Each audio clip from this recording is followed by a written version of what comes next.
پچھلے درس میں بھی کچھ مسائل بیان کیے گئے تھے کہ قربانی کس پہ واجب ہے۔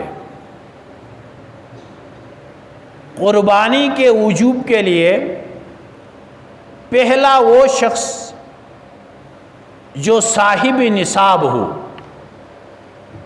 مالدار ہو،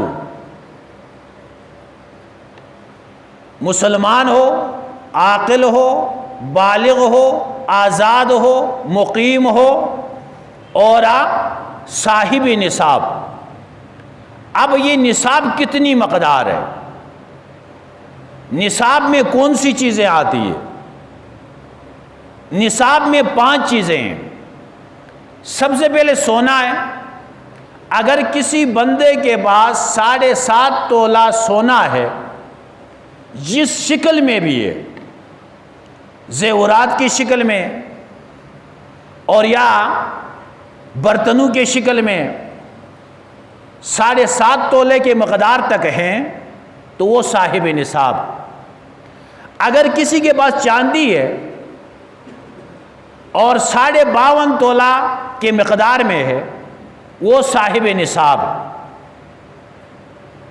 اور تیسرے نمبر پہ کسی کے پاس نقدی ہے، پیسہ ہے، اور وہ پیسہ بھی 52.5 تولہ چاندی کے مالیت کے مقدار میں ہے۔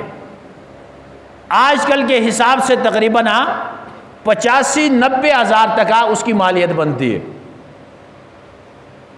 اور چوتھے نمبر پہ کسی کے پاس مال تجارت ہے۔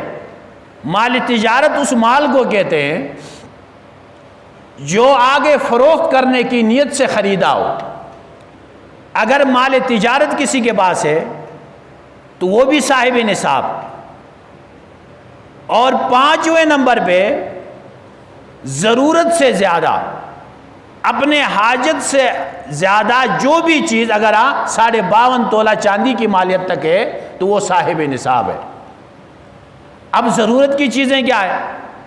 کپڑے ہیں، جوتے ہیں، مکان ہے، گھر کے برتن ہے، یہ انسان کی ضروریات ہے۔ اس کے علاوہ اگر گاڑی ہے، یہ بھی ضرورت میں آتی ہے، موبائل رکھا ہے، یہ بھی ضرورت میں ہے۔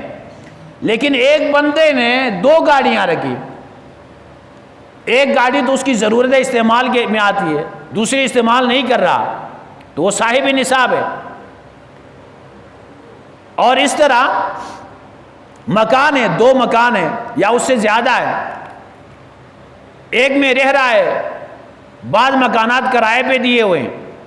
اب اگر وہ کرایہ اس کی اپنی یعنی کہ جو معیشت ہے، گھر کی ضروریات میں استعمال ہو رہا ہے تو ٹھیک ہے۔ اگر آج ضروریات کے لیے اور اسباب اس کے پاس ہیں تو یہ بھی حاجت اصلی سے زائد تصور ہوں گے اور یہ صاحب نصاب ہوگی، اس پہ قربانی واجب ہوگی۔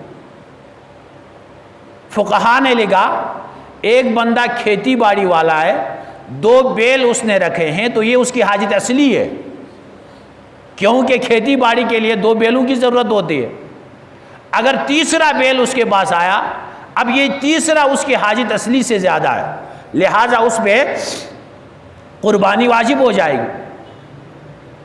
تو یہ جو نصاب ہے سونا چاندی کا ہے، خواتین کے پاس اکثر زیورات ہوتے ہیں، اور سونا اگر 1 تولہ بھی ہو وہ 52.5 تولہ چاندی کی مقدار تک پہنچ جاتا ہے۔ اگر سونے کے ساتھ کچھ چاندی بھی ہے، کچھ نقدی بھی ہے تو یہ بھی صاحب نصاب بن جاتی ہے، ان پہ قربانی واجب ہو جاتی ہے۔ اور اس طرح ضرورت سے زیادہ کپڑے رکھے ہوئے ہیں، بعض خواتین کے لیے وہ جو شادی کے موقع پر شادی کا جوڑا ہوتا ہے، بعض لہنگا ہے، وہ 1 دن پہن لیتے ہیں، اس کے بعد پہنتے نہیں ہیں، تو یہ بھی ایک طرح کے ضرورت سے زیادہ ہے، اس کو بھی نصاب میں لا کر وہ نصاب پورا ہو جاتا ہے۔ تو لہٰذا اس معاملے میں احتیاط کرنا چاہیے۔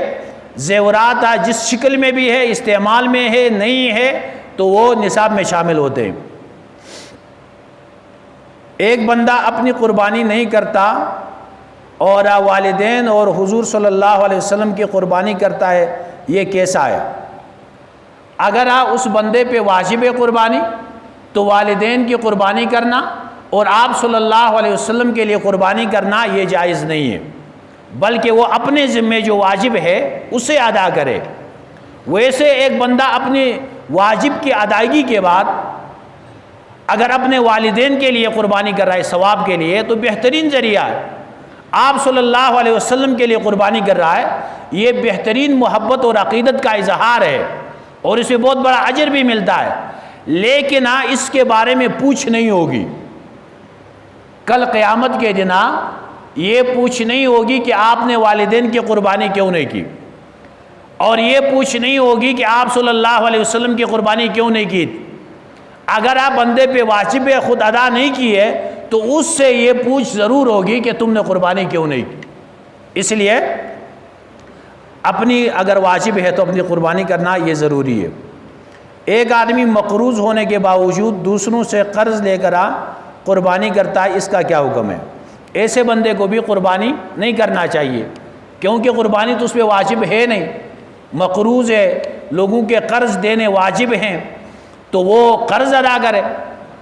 اور یہ بعض لوگ شرم کے مارے کہتے لوگ کہیں گے قربانی نہیں کر سکتے ہیں، دکھانے کے لیے قربانی کی جاتی ہے، اس قربانی کا ثواب بھی نہیں ہوتا ہے، اور اس میں جو واجب ہے اسے چھوڑ کر وہ نفل کی طرف آ رہا ہے۔ نفل کے بارے میں پوچھ نہیں ہوگی، اور جو واجب ہے لوگوں کے قرضے ہیں اس میں جو تاخیر ہوگی اس بارے میں پوچھ ہوگی۔ تو ایسے بندے کو قربانی نہیں کرنی چاہیے، اور باقی جو مسائل ہیں وہ انشاءاللہ آئندہ درس میں بیان کیے جائیں گے۔ اللہ رب العزت عمل کی توفیق عطا